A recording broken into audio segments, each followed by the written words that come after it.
Running a business comes with a lot of what-ifs. But luckily, there's a simple answer to them. Shopify.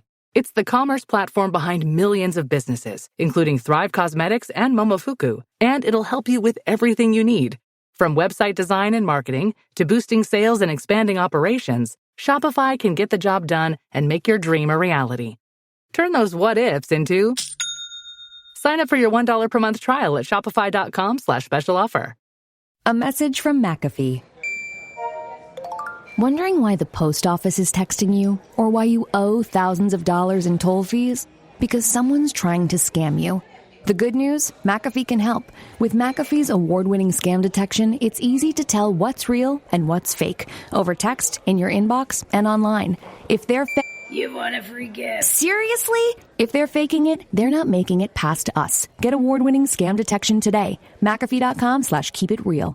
This is a real good story about Bronx and his dad, Ryan. Real United Airlines customers. We were returning home, and one of the flight attendants asked Bronx if he wanted to see the flight deck and meet Captain Andrew. I got to sit in the driver's seat. I grew up in an aviation family, and seeing Bronx kind of reminded me of myself when I was that age. That's Andrew, a real United pilot. These small interactions can shape a kid's future. It felt like I was the captain. Allowing my son to see the flight deck will stick with us forever. That's how good leads the way. This podcast is brought to you by Carvana. Carvana makes car selling fast and easy from start to finish. Enter your license plate or VIN and get a real offer in seconds, down to the penny. If you accept, Carvana will come pick up your car from your driveway. Or you can drop it off at one of our car vending machines. Either way, you get paid instantly.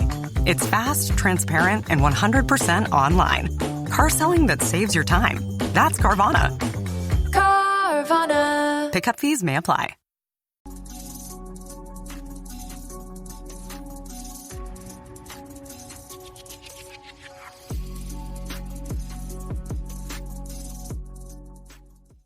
It's easy for me, and it's probably easy for a lot of people to write off this Saints team.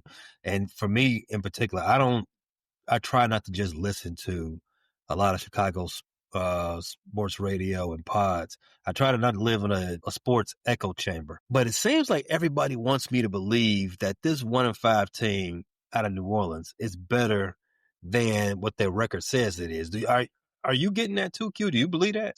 Well, I think was it the great Bill Parcells said, "You are what your record is." I believe that was one of his He did quotes. say that. So I mean, that's a loaded question. They're 1-5. They're 1-5 for a reason. They lack talent.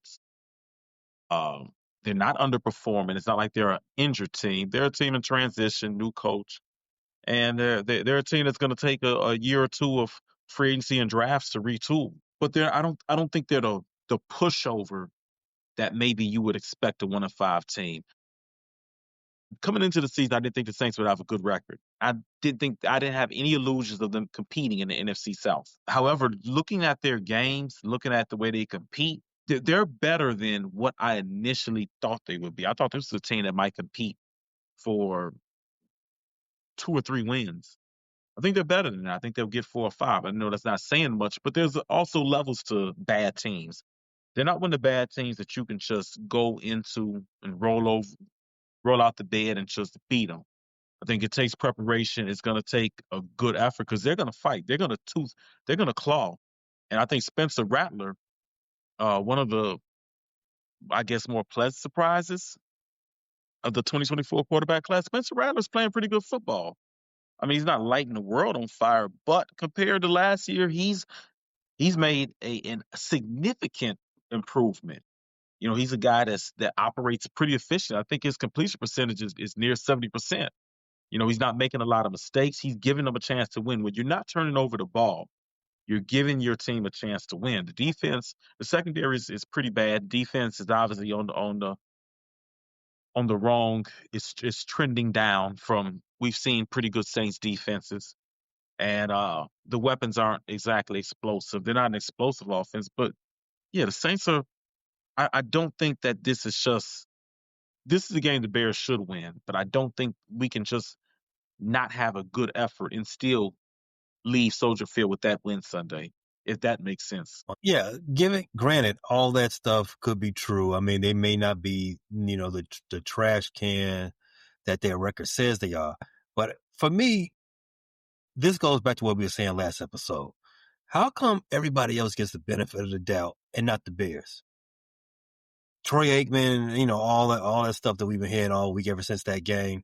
I don't want to sound like a Vic or anything like that, but goddamn well, if Caleb had threw that pick in the red zone and was shown laughing it up on the bench afterwards, or lost the game on a fumble exchange, every single sports show would have started off with calling him a bust. The Saints been a skid mark in the toddler's draws for a little minute now. And now the week that they come into the South Loop, everyone want me to believe that they secretly decent. I don't know, Q. Ain't no one doing all that bending over backwards for the Bears. When we were screaming, they was actually secretly, they weren't weak, and they just had weak leadership. I'm just saying, if you're gonna apply nuance some places, apply it equally. Let us get some of that too. Let me also say this. We are just passing the quarter mark of the season, near into the halfway mark. And I've watched a lot of bad Bears teams. One thing that most bad teams have in common is over the first few games of the season, they're just not getting their doors blown off. They're going to fight back. They're still full of life. They're still full of vigor. They're still full of an illusion that they can make something of their season. The Saints are not doing anything different than any other 1-5 team we've seen in the past. This is the NFL. This isn't Saturday. This isn't Oregon playing Troy or Alabama playing a D1 AA team, to get their season off right. The gap between number 1 and 32 is not going to be that huge, especially early in the season when guys are still fighting. But as the season wears on, attrition, injuries, coaching changes, guys pack it in, the bad teams get badder, if that makes sense. We saw last year that the Bears were hanging in every game. Every game was pretty much close. Then when things start going south, you saw the double-digit losses. You first saw it against the Patriots and Cardinals. Then you saw what you could describe as maybe a lack of not just effort, but discipline and concentration. I think that's one thing that mars bad teams as the season goes on. They start having lapses in concentration. So I just had to get that out the way about those Saints. But yeah, to your point about Caleb Williams, I talked about him on my social media, and there's still people that want to call him a bust or talk about how much better Jaden was. And my thing is, if the roles were reversed and Caleb threw a red zone pick, let's not forget that Jaden was running and the ball just fell out of his body. He recovered that one, but was that second or third quarter? He just ran and the ball fell out of him. And then he mishandled a snap that could have sealed the game. Now, they were on 3rd and 1. If Ja'Cory Merritt gets that cleanly, maybe he's able to get that first down. We would have been talking about, or not we, but the national media, shout out Tiff too, would have been talking about how Caleb blew it, ruined the game, stop painting your fingernails and yada, yada, yada, XYZ. So yeah, there's definitely an anti-Caleb sentiment. And I'm looking like, yeah, it wasn't a perfect, clean game, but the guy had no turnovers. But, I look on my social media and people say, well, he should have had a interception. He should have had 2. Look, that's not how it works. Either you turn the ball over or you don't. There's not no shoulda, woulda, coulda. Bears should have won the Hail Mary game last year. Bears shouldn't have had a touchdown call back that Roma Dunze scored. There's a lot of shouldas. So I think at the end, we got to deal with the concrete thing. And one of the things we just got to accept is that until Caleb just reels off Super Bowls and makes it undeniable, people are going to do their best to put him down and deny him. We can parse hairs with other people, but it's the worst thing in the world for the Bears. And I'm about sick of it. And I got my opinions about the 1-5 Saints, and I'm fairly aware of what they offer. So I'm gonna shoot them a fair one in this preview. I'm not gonna have my Bears bias. I'm gonna lead that. I don't really do that in our preview episodes. I'm gonna just give you the the tail of the tape and let that tell the story. As of recording this, DraftKings has the Bears as a 4.5 fave. The total is sitting at 47.5. When I saw those lines, my SGP antennas started twitching. What you think about how Vegas see this game? 4.5. If I see 4.5, I'm laying money on the Bears. I think that is a little disrespectful, given that, outside of one quarter, the Bears have been pretty dominant at home this year. Would you say? I mean, outside of the J.J. McCarthy 3 touchdowns in the fourth quarter, the Bears have significantly outscored their opponents, and they've outscored significantly better opponents than the Saints. The Vikings and Cowboys are both clearly superior to the Saints. I mean, I think the Vikings are, a stable quarterback away from contending for the division, and they're clearly still a factor in the playoff race. I think the Cowboys also going to be a factor in the playoff race. I think Eberflus and that defense will prevent them from making it. But yeah, I think 4.5 is, wow. I'm surprised that the number will be that low after you go on the road and beat the Commanders, who have the quarterback that everybody likes to gobble. I don't want to put the cart before the horse and tell you how I'm feeling about this game. 4.5 and 47.5. All right, but that slip in. If I get off this podcast and see 4.5, I'm gonna lay my money right then and there. Bears covering.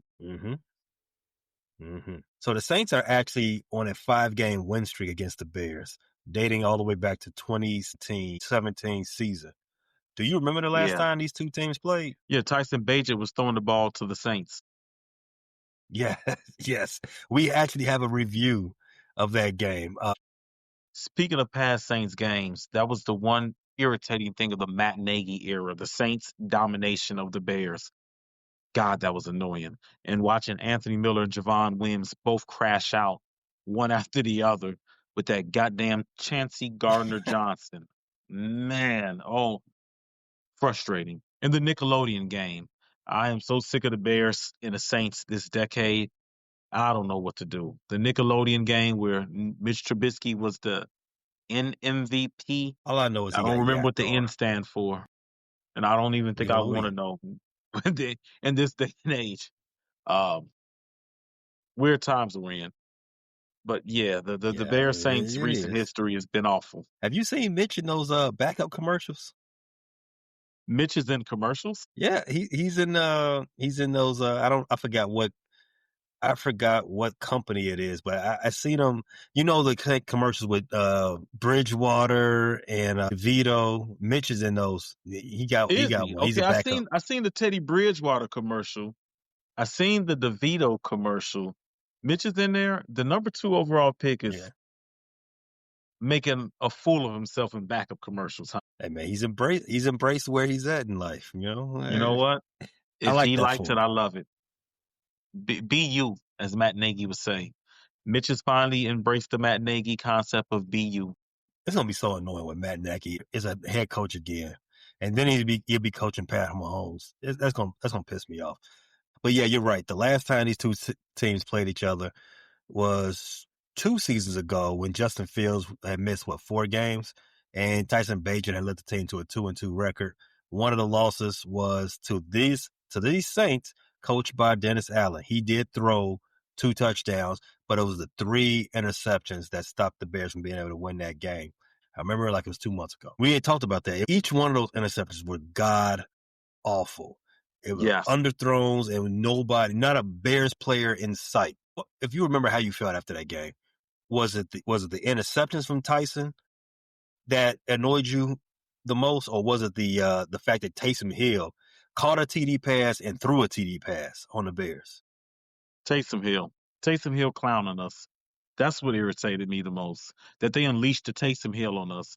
The Saints have a habit of when they want to disrespect an opponent, this is when they were a fairly decent team. When they want to disrespect an opponent, they just bring out Taysom Hill. Think it's not going to happen again this way.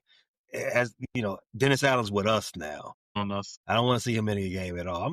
I'm. If there's a lot of things that I'm tired in the game, try that now. Go and try to now Taysom. Go and line up under center.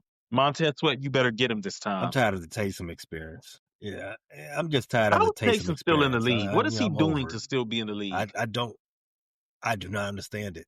I just realized he's like understand it at all. 35. Like, he's the most gimmicky gimmick that's ever gimmicked. How is he still getting away with this? He's like Walter White, and everybody else is like Jesse Pinkman. Like, how is he still getting away with this? You know what? I have a theory. I'm not gonna say it. I am not gonna fan any tensions or racial flames. I'm going. That's the only reason I can see Taysom Hill still on the team, because there's not a demand. If he hits free agency right now, none of the other 31 teams feel like they have to have a Taysom Hill, because what does he do that you need?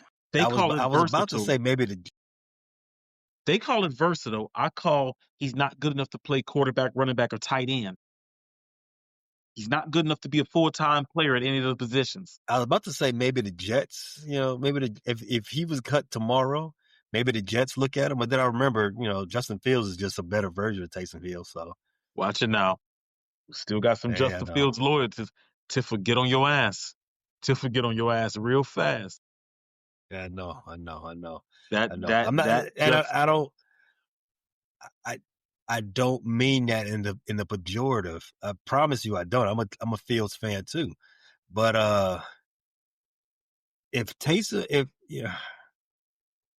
let's just move on, because I don't even know how to clean that up. Yeah, stop now, stop now. We already probably got to edit and censor what I said, but once I get going, it just got to get it out, Right. So the Saints, their new head coach right now is Kellen Moore. Their offensive leaders in this game are Spencer Rattler at quarterback. Spencer Rattler is the team's quarterback. Chris Olave is the leading wide receiver, and of course, the Alvin Kamara. It seems like he's been in the league like 15 years. He is their lead running back for the Bears. Caleb Williams, you all know, he's the quarterback for the Bears. The leading wide receiver for the Bears is Rome Odunze, the draft buddies themselves, and the leading rusher for the Bears is the Bears' only running back, DeAndre Swift. Let's start off, as we always do with these previews, with an injury report. First things first, DJ Moore. He spent the night in the hospital after the game, and he did check out. So everything sounds to be they dodged the bullet as the thing that you thought was the issue. The Bears are still keeping the information surrounding that injury kind of close to the vest. But I did want to start off with that. He did check out of the hospital. Nothing, no surgeries or anything else like that.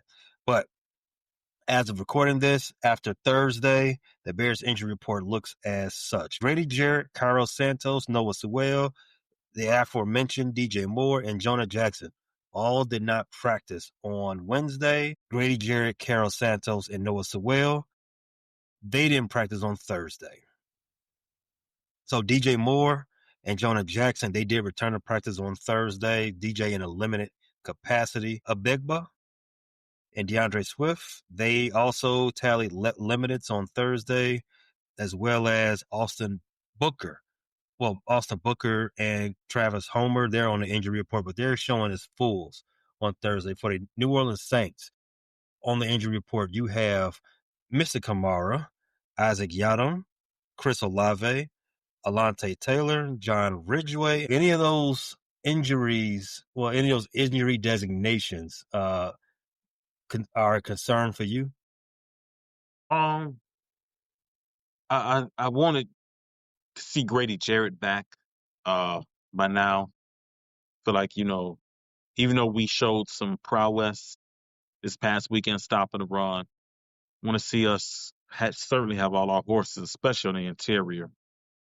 Noah Sewell been playing a lot better, made a lot of leaps and bounds. Although with TJ Edwards back, you're probably not going to see Sewell on the field much, even though he wasn't. Although we did see DeMarco in there a lot. The Bears actually went to a lot of base 4-3 again on Monday night, which surprised me. So maybe Sewell will still get upwards of 20 snaps, but nothing too much. You said Carol Santos did not practice? That's correct. Cairo did not practice as well. It was Moody two time. straight did not practice from Cairo on Wednesday. Yeah, Wednesday and Thursday. I don't know. If you listen to what they're saying in the press conference, it sounds like they expect Cairo back, but it don't. They do. I look at what you put on paper. What you say is less important to me. But yeah, the Bears rushing defense, they are coming off a good rushing, defensive performance, even without Grady Jarrett. But you would like to see Grady Jarrett back, especially if he's going to be one of the leaders in that. And, on the defensive side, he's got to be on the field too, right? All right. So let's go ahead and just move into the Bears offense versus the Saints defense. The Bears offense, they are trying to build off their win. They're trying to build their win streak to 4, but they have yet to play up to their theoretical potential. I don't think I'm lying when I say that. And we think they can be better than what they've shown, even though they average a little more than 25 a game. This week they played a New Orleans defense that's been struggling, and they've given up 25 points in 4 of the last 5 games. And they have the lowest graded pass rush unit in the NFL. The Bears roll out of the bed scoring 25, like I said, so just that, it's already favoring the home team. Caleb Williams. Hold on. The Bears are coming into this game with the 11th ranked passing offense versus the 17th ranked passing defense. Caleb had a solid performance on paper against DC. He had a touchdown, no picks. He had a rating close to 100. He ran for a touchdown. All the nice things that we talked about. But he has not completed 60% of his passes in back-to-back games, Q. He came into the season, one of the benchmarks that they wanted was 70. He ain't got 60. He's doing 1990s quarterback stuff right now. And he currently leads in the NFL, as we talked about in the review last episode, and that Troy Aikman kept pinpointing, but kept highlighting. He leads the NFL in off-target throws. Williams, he's playing very well when the pocket is clean, but the bad decisions are showing when he's under pressure. He was sacked 3 times against Washington. It was the most he's had since week 2.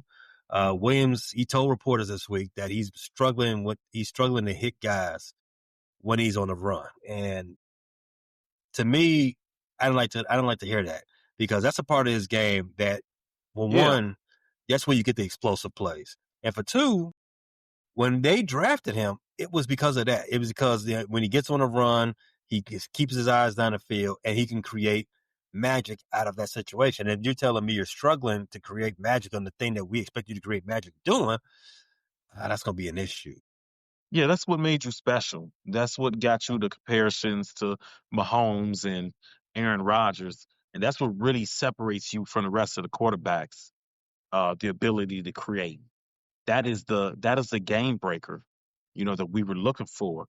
So, yeah, that's definitely concerning. And Caleb needs to get back to being able to handle the throwing on the run. Like, that's what we saw at USC. That's what tantalized the scouts. That's what made you number 1 in generational, the athleticism and throwing on the run. So, I'd like to see Williams kind of correct that. I'd like to see this be a get-right game where, like you said, he's nowhere near that 70% benchmark. We're 6 games into a 17-game season. He's got to have a couple 75%, 80% games. And this is the week to start. Yeah, definitely the week to start. But before we get too far, do you think that some of the issue here is that Ben Johnson wants him to be on schedule, play within structure, but Caleb is more of a guy that's always colored outside the lines? Do you think that's kind of like causing an issue with his natural ability? No, I think and even Ben Johnson he stated that it's not going to look maybe the same way it looked with Goff, and that's okay because there's more upside in a way than with Mm-hmm. Goff in terms of being able to create. So I think Ben Johnson wanted him to play in structure. I think ultimately that is good for him. I think what Caleb has to do is relax. I think at times in the Washington game he looked a little tense, a little frustrated, and I think he's got to play loose. I think he's putting some pressure on himself, and I think he's just got to be loose. And in the words of one of the previous Bear coaches, Matt Nagy, be you. I think when Caleb relaxed a little bit, and I also think Ben Johnson even stated this, I think Caleb Williams is thinking too much. I think he is at times thinking too much. So, it's a lot when you're trying to master a new playbook and a new scheme. This is the third time in a little over a year that he's learning a new scheme and with a new play caller. So I think you'll see Caleb get more comfortable as the season goes on, and I'm hoping, and I do believe that when his comfort gets up there, you'll see some of the accuracy and some of the off-platform throws and off-platform things come back and come more naturally to him when he masters the playbook. I do think this is a get-right game. Everything leads me to believe that. The Saints secondary is leading towards that. This is the game where Caleb wins his second NFC Offensive Player of the Week. They gave up 260 yards, 3 touchdowns, and 140 passer rating to Drake May last week. They have allowed a 111 rate on the year. Only 2 teams have given up a higher rate. They have allowed 69.5% completion rate and the second most passing touchdowns. The Saints defense as a whole is allowing 109 rate to wide receivers this season. I thought I was bullshitting in group chat earlier when I said I'm expecting Caleb to throw 5 tutties this weekend. How you feel about that now? I feel good. I don't know if he'll get to 5. That's a lofty number, but I got the over on Caleb throwing 3. I expect to see three tutties thrown. This is a get right game for Caleb.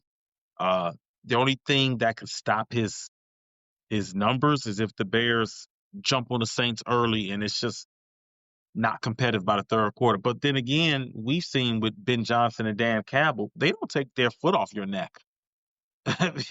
We've seen Ben Johnson and Dan Campbell in the past. They're up. They've done it to us. They can be up 30-10, 35-10, and they're still going to throw the ball. So Ben is still going to operate the offense. So I do expect to see some fireworks from Caleb, and I pity anybody who has to face him in fantasy this weekend. Fortunately, I've got 2 Caleb shares in fantasy football, so I will be starting him. Unfortunately, I've got 2 Caleb shares too, and that's not because Are you facing Caleb at all?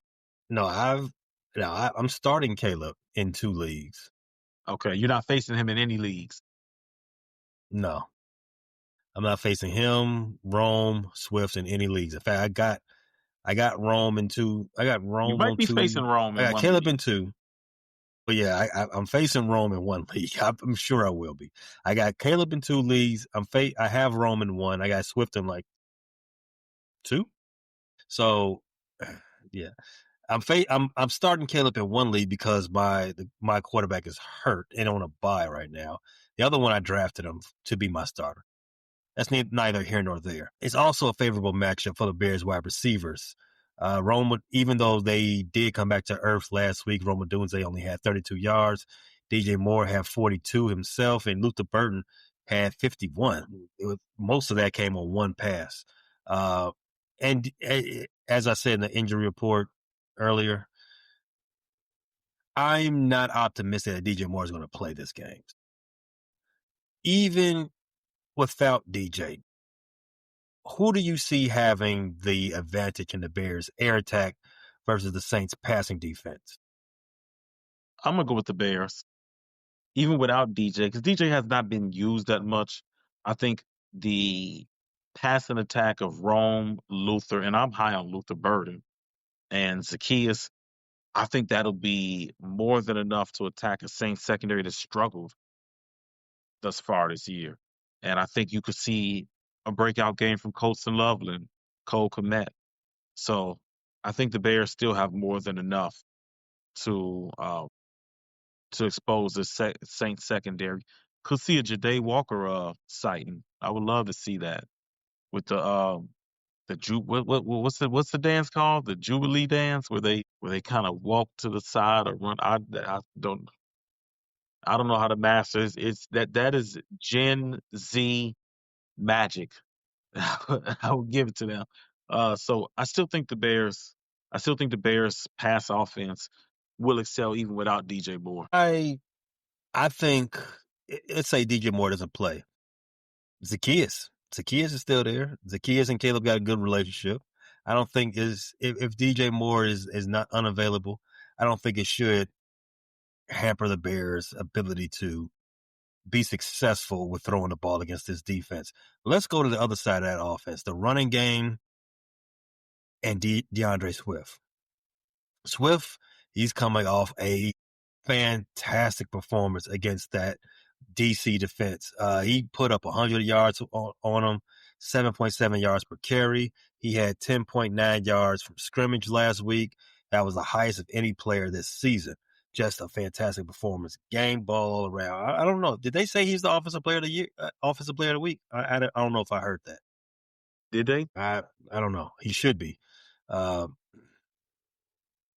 Bears, they have the 18th ranked rushing offense. I'm pretty sure it might be Rico Dowdle again, the NFC Offensive Player of the Week. You're right. I mean, he did have 200. I wouldn't be mad at that. The Bears have the 18th ranked rushing offense. They will test this Saints defense that's been pretty strong against running backs. They've been punishing them. They are 16th in the league against the run. They only giving up 114 yards per game. That makes me feel old because back in my day, giving up 114 yards per game on the ground was not considered good. No. You was bottom of the league if you was getting up 114 yards per game. Yeah, the benchmark was holding the team under 100 yards. And the really good defenses, I remember the 2001 Bears, I think they were holding teams to I think they were on a record, don't quote me, 70 yards a game? Is that what they were giving up? Yeah, I think the 05 Bears were somewhere around there too. But yeah, 14 being middle of the pack sounds crazy. Saints defense is holding running backs at 3.7 yards per carry, which is the fifth lowest in the league. They rank 10th in rush and run defense. That is a very good number. They are the third best in the NFL, the EPA per rush allowed. They are 10th in the league in run defense, the grade at 71.7. Where are you leaning in this matchup? The Bears, led by DeAndre Swift, coming off that great game, or this, as you said, top half of the league rush defense for the New Orleans Saints? I'm very encouraged by what the Bears showed me in the run game on Monday night. Very encouraged. I am going to say that the momentum carries over. I really like the way Darnell Wright played coming back from injury. I really like the way Theo Benedict stepped up, getting the chance to start. It looks like Tooney and Dahlman are kind of getting that chemistry on the left side. And it looks like Jonah Jackson is coming alive because he had a rough go to start the season. So I really like the way those five guys, it looks like their best football is ahead of them. So I'm gonna go with the Bears on this one. I just like the way the offensive line is coming together. I think they're developing some chemistry because when you throw a lot of guys together who have not played together, especially on offensive line. Offensive line is about chemistry. You got to learn the guy next to you. I think they're starting to learn the guy next to them, and I think that's going to manifest into a much stronger run game. The run game that Ben Johnson envisions. I think another secret weapon for the Bears in the rushing attack could be Caleb Williams. Actually, I don't enjoy watching design runs for Caleb. However, the Saints have given up big numbers to Drake May and Kyler Murray. They're giving up big numbers on the ground to those two quarterbacks. So there could be a little bit of a vulnerability there. So if they, it'll be interesting to see what Ben Johnson and Declan Doyle scheme up and see if they try to take advantage of that that avenue as well to just free up DeAndre Swift some more on the inside. The Saints have given up the fourth most touchdowns from scrimmage. The Bears' offensive line, as you pointed out, they look super comfortable against DC. That's going to be key in continuing Swift's success, especially since the Bears' run game hasn't been consistent at all this season. Based on everything we talked about so far, it sounds like it could be another clunky offensive performance for the offense. Getting to the red zone, maybe can't punch it in, getting a bunch of field goals. You mess around and get 24 to 26 points, but not like the super efficient, high octane run offense that we expect. Am I reading that wrong, or do you see the same thing? I feel optimistic, and I know the Commanders game was up and down, but I think I know necessarily that the mastering of this offense may not be linear. There may be weeks where they look good and they take a step back. And I know the Saints defense is probably more respectable, but I think coming into Soldier Field, the Bears on a momentum of a 2-game win streak. I think the Bears offense could have a performance really similar to what they had, was it 3 weeks ago, against the Cowboys. So that's more what I expect the Bears offense to look like. I expect to see some big plays. I expect to see some continuity. I expect to see a good offensive showing on the lakefront. I don't know if I'm setting myself up for disappointment with the high expectations. I think the Bears offense comes out and has a very good showing this Sunday. One thing that they have struggled in these games is on crucial downs. They went 3 for 10 on third down against DC on Monday, and they were 1 for 3 in the red zone as well in that game. That's been a big concern, has been their reliance on field goals. In fact, the Bears rank 18th in the league in red zone percentage. If they have another typical offensive showing in this game, but they win, would you feel a little let down? Well, I know that Ben Johnson's offense is not simple, and I know it's going to be a process. I wouldn't feel too let down in this game, especially to get the win, because I think there's wins are not easy in the NFL, particularly on the road. I know this is a home game, but wins are not easy in the NFL. So if we're winning and winning ugly, I wouldn't feel let down. I still think that by November, this offense is going to start clicking. It's only a matter of time before this offense starts clicking. They got the talent. They got the play caller. So I think this offense is going to start clicking. So would I be let down? No, but I think this is the game where they should get healthy, though. This is the game to get some numbers. All right, let's switch to the other side then. Saints offense versus Bears defense. The Saints coming to this game, they're averaging 18 points per game, which is 28th in the league, and they've only scored 20 or more points 4 times since they fired our boy Dennis Allen last season. They've only have had 2 red zone trips. They only had 2 red zone trips last week, and they were 3 for 9 on third down. That's just the give you the broad strokes of how their offense is looking right now. Your boy Spency Rattler versus Dennis Allen. I think that's the matchup of the week. You disagree? Dennis Allen versus Spencer Rattler. Dennis gonna lay belt to that boy. Dennis is gonna cook. This is a revenge game for Dennis. The Saints fired him. I don't want to say deservedly so. I don't want to say not deservedly. When you don't have a quarterback in the NFL, it's hard to win.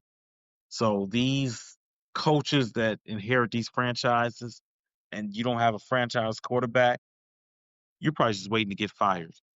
But still, Dennis Allen, this is, guy, he's probably going to give you the politically correct answers on media day, but I'm sure he's cooking something up for the Saints, and he's not going to take his foot off their neck. And Spencer got to pay because he's partly responsible for Dennis Allen losing his job. You was there. You was there last year. You was the quarterback. I mean, didn't Dennis draft him? Yeah. Dennis showed faith in him, and he let him down. Yeah. You Well, know, I mean, Tony had a Spencer kid with Rattler wasn't the Nolo. top. Well, he was drafted the fourth round, something like that. No, I believe Spencer was the second round pick, or third round pick. Let me look it up real quick. Oh, you're right, fifth round. He was the fifth round. Fifth round.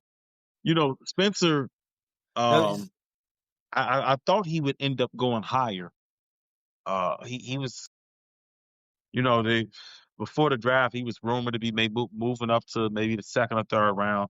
I don't know why. It probably just stuck in my head that he was in that area. But yeah, he was the fifth round pick. Interesting Spencer Rattler note. You know, Caleb Williams took his job at Oklahoma. That's correct. This is also this is a reunion of two. This is a reunion game for two people. Yeah. So Spencer might have revenge on his mind. We can't let him get that lick though. You gotta sit with that for a little while longer. Caleb came to his block and made him move around. He got to feel some type of way. Shout out Bump J. Shout out Bump. We need more Bump J's around Chicago these days. I think there's a lot of Bump J's around Chicago nowadays. Bump J made a lot of people uncomfortable over East. Maybe I should retract that statement. Made a lot of people uncomfortable. Bump was going out west making people uncomfortable too. You know what? I'm not going to discuss that on this podcast. This is a sports podcast. I'm not going to spill that sauce. But shout out Bump. Bump was out here. He was making people move around too. Hey, shout out Bump and all the Chicago Gorillas, man. Y'all, keep doing your thing. But yeah, they had Chicago hot back in like from 04 to like 08. That was interesting times in Chicago. Yeah, it was. Yeah, it was. And then the drill session started. So Spencer Rattler, as you started the episode, you said he ain't been shitty. Well, check this one out. He's had a 99 passer rating in back-to-back games, no interceptions in his last 3 games. But he has only thrown more than 1 touchdown in 1 game. You just jinxed him, by the way. He's definitely going to throw a pick now. I like that you brought that up. The key matchup for the Saints offense is for Rattler's performance against this blitz package that Dennis Allen is known for. The Bears defense, they've won 3 straight games while blitzing at a top 10 rate. The Bears are blitzing because their 4-man rush is not great at getting home. I think we all know that. Hopefully Grady Jarrett can come back and help some of that out. Maybe Austin Booker as well. Maybe second-round pick Shamar Turner. He started getting some more snaps. I think he only had 15 his last game.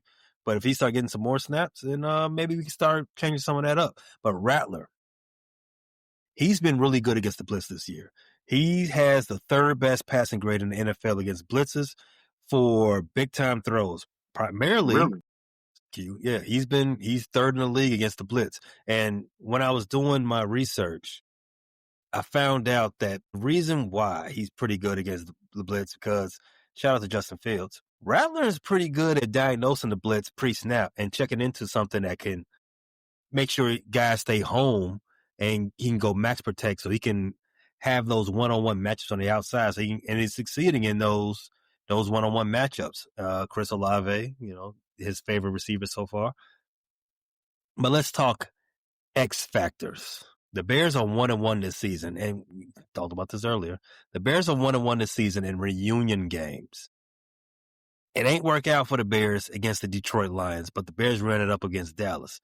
I would like to believe that in this reunion game of Caleb versus Rattler, Dennis Allen versus the Saints, it will work out in the Bears' favor. I mean, Dennis Allen probably knows Spencer Rattler, and Caleb probably knows Spencer Rattler too.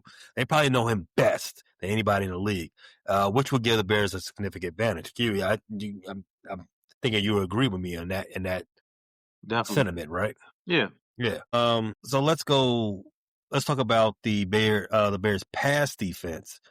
As I already just glazed Spencer Rattler, gave him his props.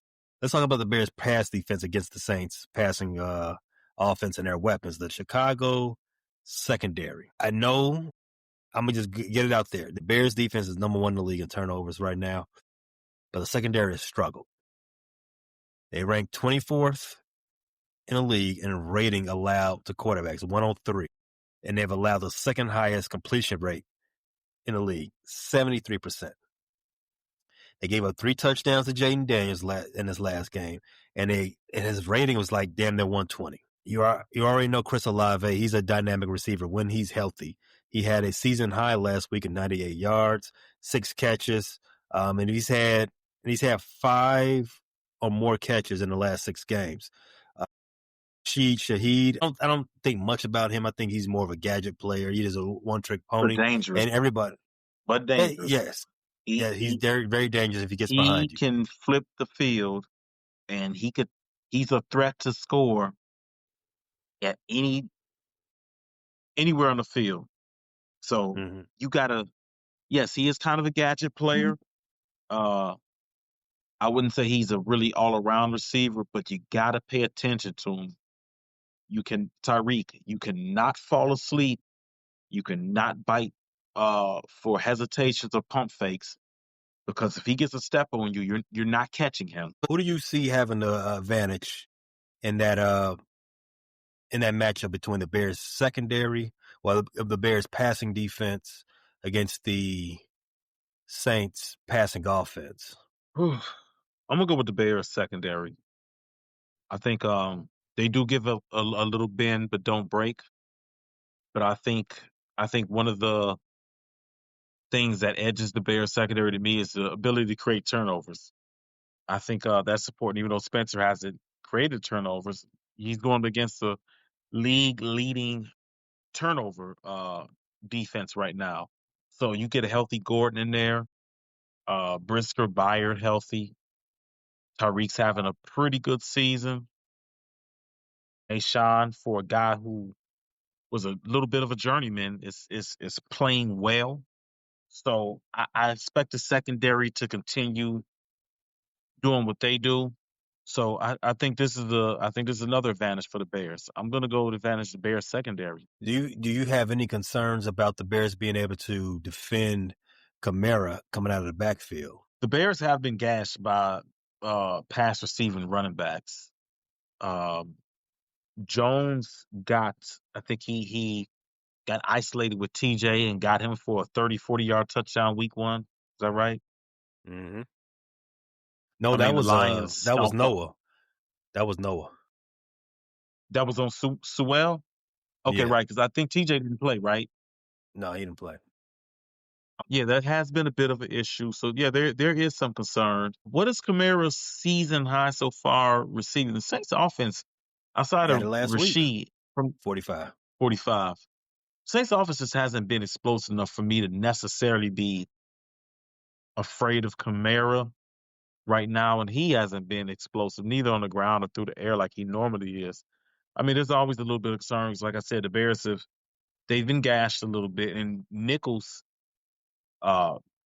in the waning minutes of that Commanders-Bears game, I know you saw he caught one pretty much in the flats, and the Bears just didn't break down to the ball well, and he ended up taking what was a 6-7 yard pass and getting 15 yards and continuing the Commanders' drive on that one. So there's a bit of concern. However, I'm not overly concerned. The one I'm more concerned about is Rashid Shaheed. Like, the Bears have to pay attention to that. Please, Tyreek, don't bite on the double moves. Don't fall asleep on that one. Actually, I think that's more complex, because one of the things I noticed in this game against the Commanders Jaquan got his wish. Maybe that's a facet with playing close to the line of scrimmage. Yeah, he was in the box a lot. Yeah, but I think that's where you get the best version of Jaquan, where he is kind of in that Joker Rover type role.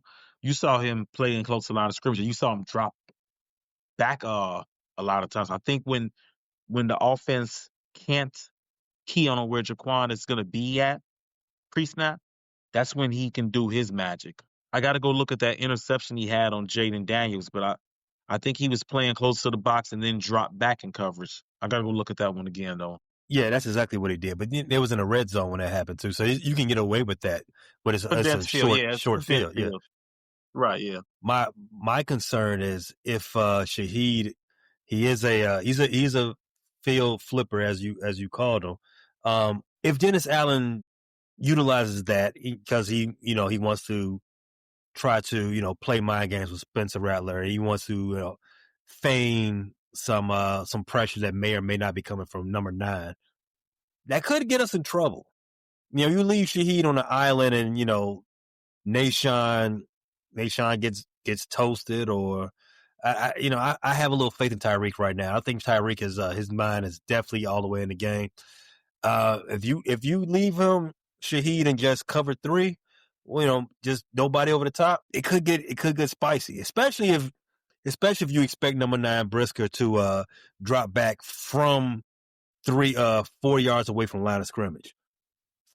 That's a matchup to pay attention to. Yeah, it's very risky. It's something to pay attention to. That's risky business. Shout out Tom Cruise. That's risky business right there. Don't get juked out your pants. That's famous from Risky Business. Famous scene. Alvin Kamara, we talked about him earlier. Let's talk about the rush defense now. The rush offense for the Saints versus the Bears rush defense.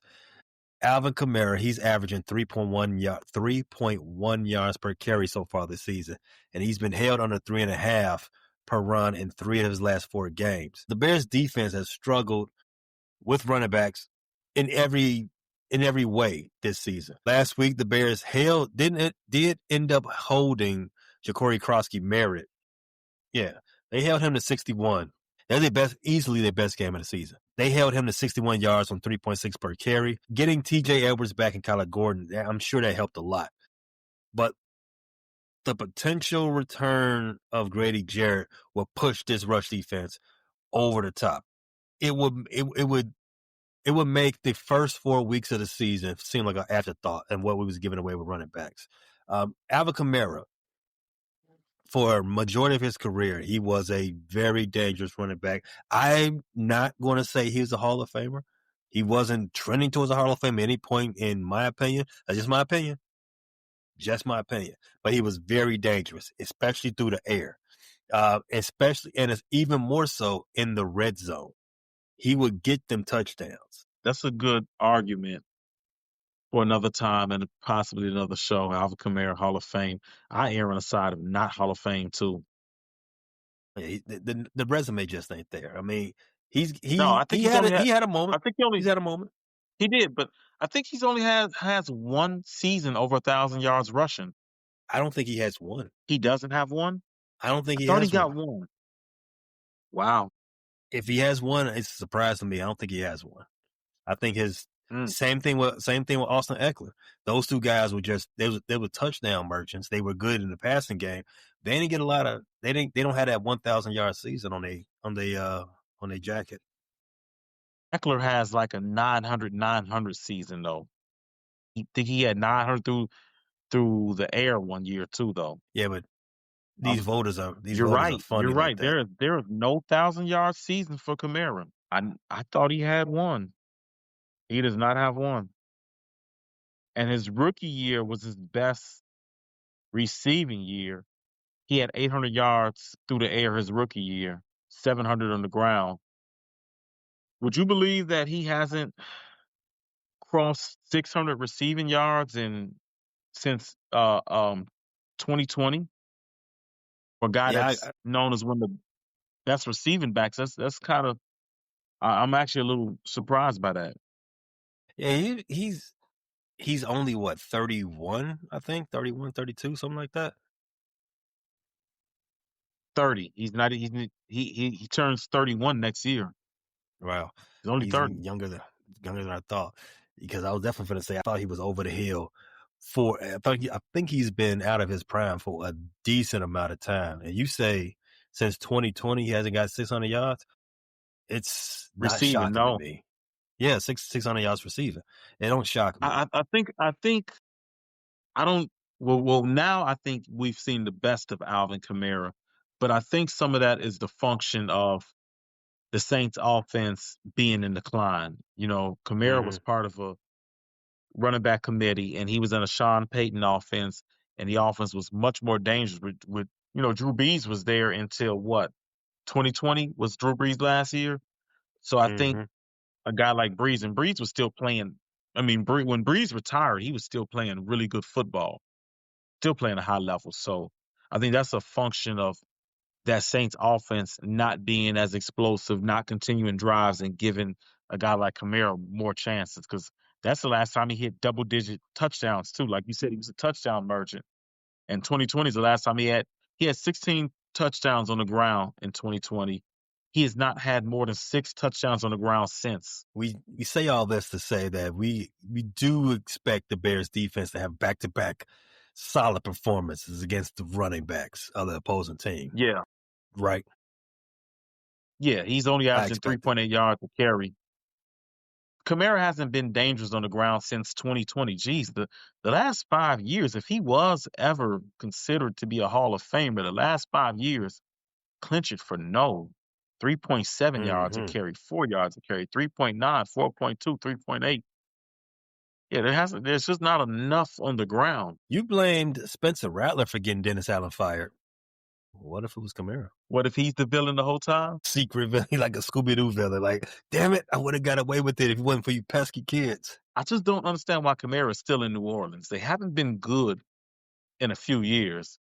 Why are you holding on to a 30-year-old running back getting paid lots of millions? The things bad organizations do. Yeah, true.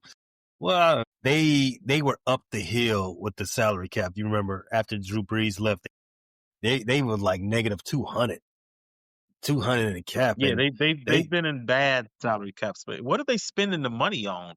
What was in there that they were spending? I don't know. They were laundering money, if you ask me. I think the New Orleans mob is on the book somewhere. Had to be. Yeah, Cash Money Boys. Birdman, he's probably getting paid too. Well, were they paying Lil Wayne's salary? Is that what was happening? Lil Wayne's lean money? I would assume that Lil Wayne got he got some type of sponsorship with that cough syrup. Methadone? Activist? Yeah.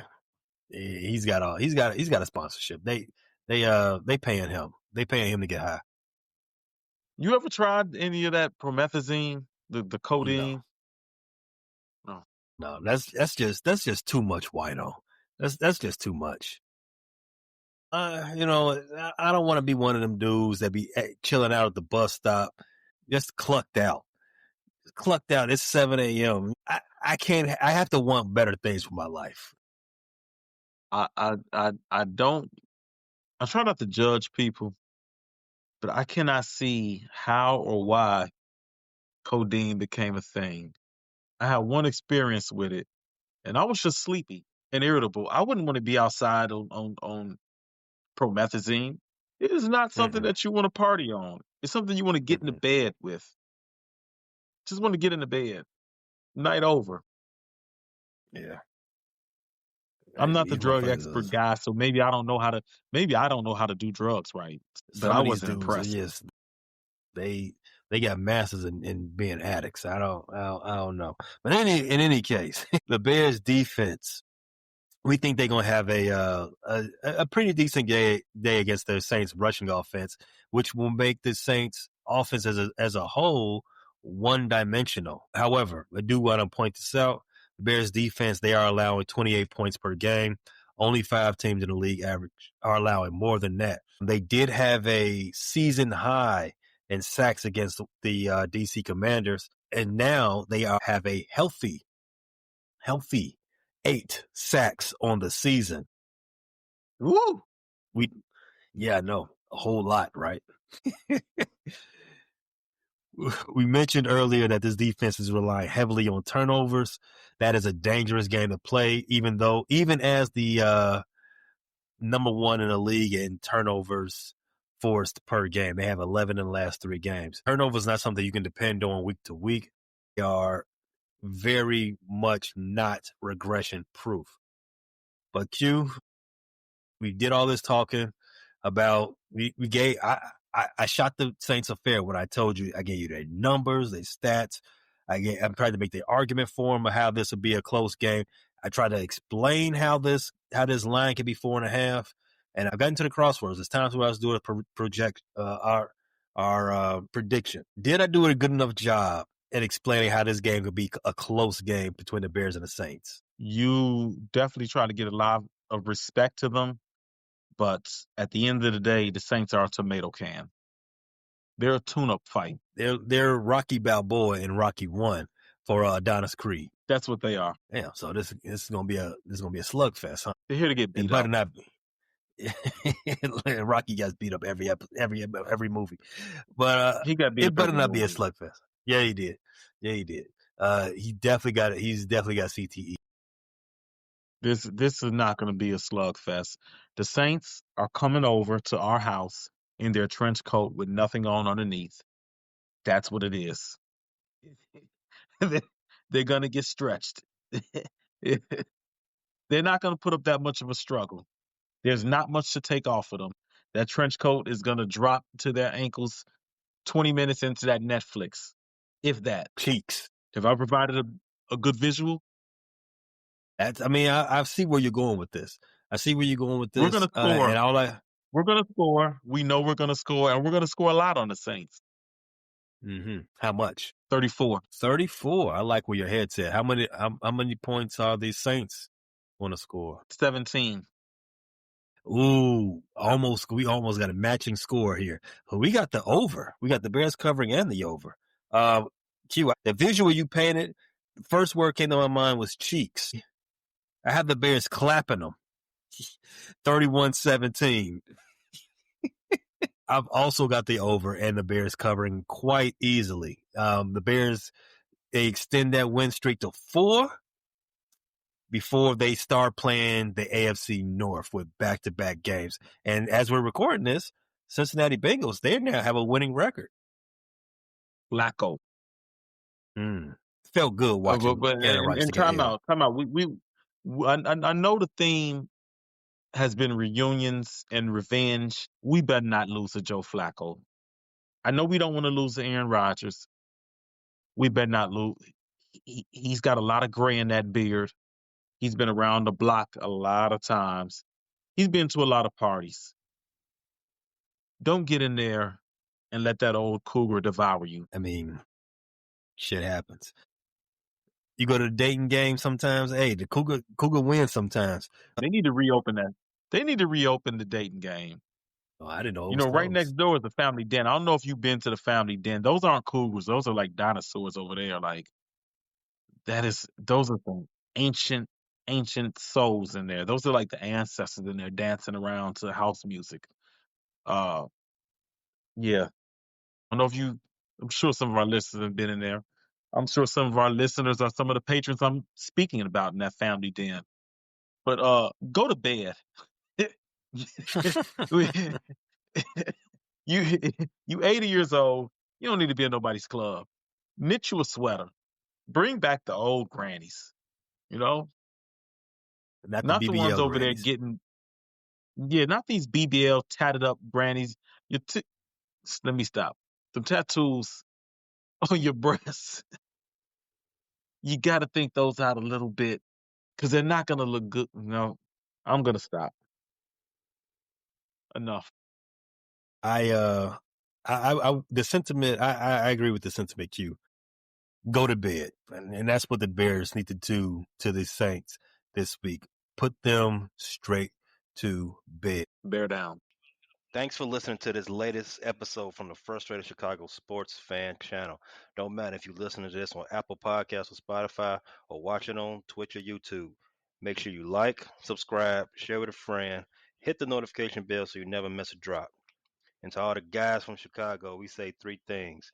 Bear down, go Cubs, go, and sell the team, Jerry.